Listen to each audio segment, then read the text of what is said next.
Okay. Okay? Okay. Ungas ng sagpro ko.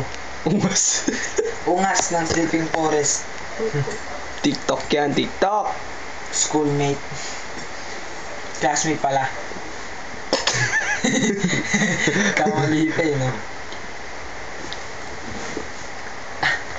Hambog ng Sabro Crew.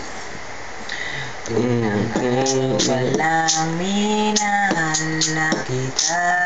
Dagdagan mo ng alive mo. Ganito ang aking nadama. Ba't ang tagal? Kita Bilisan mo. lubusan pang kilala ay ano naman. Basta't mahal kita. Unang araw sa school, ako ay nasa eskwelahan. Uniforme ay cool, baka may maikselahan. Siyempre, merong bagay ko sa'yo nag-go. Kaso yung iba mukhang pa-shake, batulong bro. Pero iisa ang aga pansin. Isang babaeng kumakain mag-isa sa kantin. Tapos talo pa ako natuwa at lalo sumayo. Yung nalaman ko ang crush ko, classmate ko pala, haha.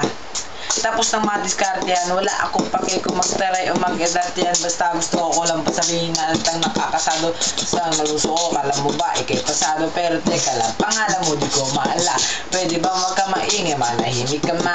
Anyway, di ko pa rin alam pangalan mo banal. Pero pwede ba, tawag ko na lang sa'yo, mahal. Peace out, peace out. Lang